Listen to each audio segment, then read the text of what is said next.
Hello guys, welcome back to my channel Appu Gardening Cooking.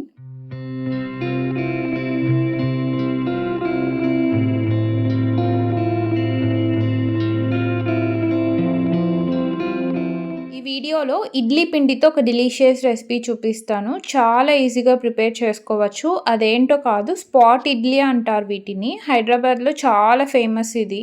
ఇది బయట క్రిస్పీగా లోపల సాఫ్ట్గా చాలా బాగుంటుంది అండ్ క్విక్గా కూడా అయిపోతుంది. ముందుగా ఒక ప్యాన్ పెట్టుకొని ఇందులో 2 స్మాల్ స్పూన్స్ ఆయిల్ యాడ్ చేసుకోండి. ఆయిల్ హీట్ అయ్యేలోపు ఇందులోకి మనం ఆనియన్స్, టొమాటోస్, గ్రీన్ చిల్లీ, కరివేపాకు అండ్ కొత్తిమీరని ఇలా చిన్నగా చాప్ చేసుకొని పక్కన పెట్టుకోండి. ఇప్పుడు ఒక 1 స్పూన్ ఆర్ 1.5 స్పూన్ మనం ఏదైతే చాప్ చేసుకున్నామో కరివేపాకు, కొత్తిమీర అండ్ చిల్లీస్ ఉన్నాయి ఈ గ్రీన్ కలర్ పేస్ట్లో. అండ్ ఇందులోనే మీకు ఇష్టమైనన్ని ఆనియన్స్ యాడ్ చేసుకోండి. ఇక్కడ ఆనియన్స్ అయితే ఒక 3 స్పూన్స్ యాడ్ చేశాను. అండ్ ఇందులోనే ఒక 2 స్పూన్స్ చిన్నగా చాప్ చేసుకున్న టొమాటో పీసెస్ కూడా యాడ్ చేసుకొని మంచిగా మిక్స్ చేసేసుకొని బాగా రోస్ట్ అయ్యే వరకు కుక్ చేసుకోండి.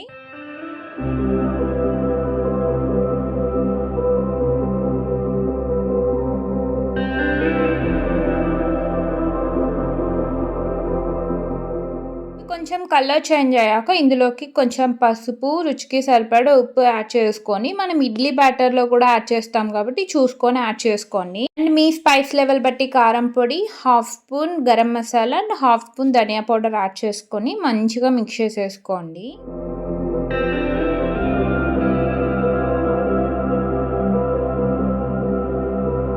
ఇదంతా బాగా రోస్ట్ అయిపోయాక ఇలా పార్టీషన్స్ లాగా తీసుకోండి. ఇలా చేసుకొని మనం దీని మీద ఇడ్లీ బ్యాటర్ యాడ్ చేస్తాము.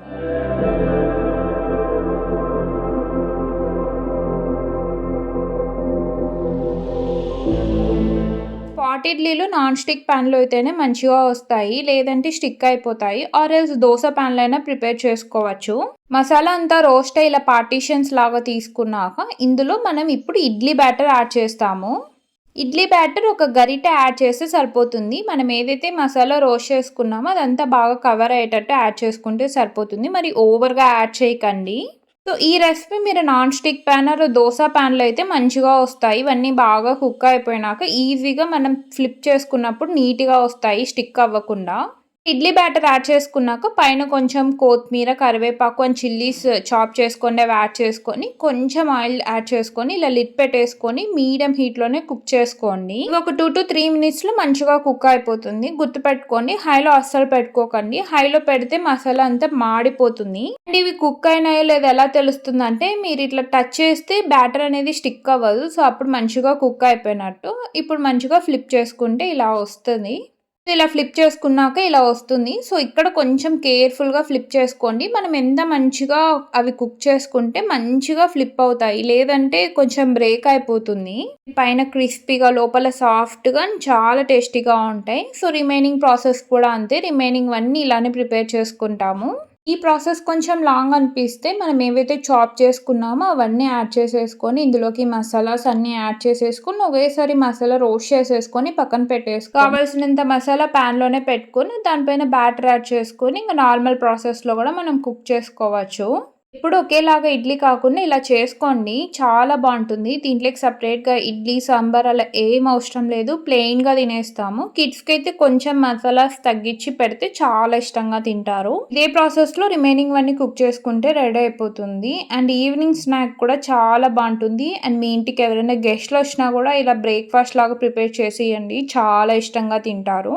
ఈ స్పాట్ ఇడ్లీ కుక్ చేసుకునేటప్పుడు మీడియం హీట్లోనే కుక్ చేసుకోండి. అండ్ నాన్ స్టిక్ ప్యాన్లో అయితే నీట్గా వస్తాయి. అండ్ మీరు ఎంతసేపు కుక్ చేసుకుంటే అవి మనం ఫ్లిప్ చేసేటప్పుడు చాలా ఈజీగా వస్తుంది. మంచిగా బ్రౌనిష్ కలర్లో వస్తుంది. అది మీరు హై ఫ్లేమ్లో పెట్టినారనుకోండి కింద అంతా బర్న్ అయిపోతుంది, లోపల అనేది పచ్చిగానే ఉంటుంది. మనం టర్న్ చేసేటప్పుడు కూడా అవి బ్రేక్ అయిపోతుంది. చాలా ఈజీగా ప్రిపేర్ చేసుకోవచ్చు. ఇది పెద్ద ప్రాసెస్ కూడా కాదు. మనకి కిచెన్లో అవైలబుల్ ఉన్న వాటితోనే ప్రిపేర్ చేస్తాము. చాలా టేస్టీగా కూడా ఉంటుంది.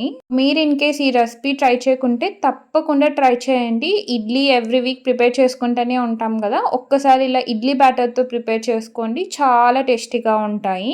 అంటే మీరు గాని రెసిపీ ట్రై చేస్తే ఎలా ఉందో కామెంట్ సెక్షన్‌లో చెప్పండి. మనం ఇది ప్లెయిన్‌గా తినేస్తాము. ఎంత క్రిస్పీగా ఉంటదో బయట, లోపల అంతే సాఫ్ట్‌గా చాలా బావుంటది. అంటే మీకు ఇష్టమైతే ఆయిల్ ప్లేస్‌లో ఘీ కూడా యాడ్ చేసుకోవచ్చు. అలా కూడా టేస్ట్ బావుంటది. సో, తప్పకుండా ట్రై చేయండి. ట్రై చేస్తే ఎలా ఉందో కామెంట్ సెక్షన్‌లో చెప్పండి. సో, గైస్ మీకు గాని ఈ వీడియో నచ్చితే లైక్ చేయండి, షేర్ చేయండి, ఛానెల్‌ని సబ్స్క్రైబ్ చేయండి. అండ్ ఎలా ఉందో తప్పకుండా కామెంట్ సెక్షన్‌లో చెప్పండి. Thanks for watching. బాయ్.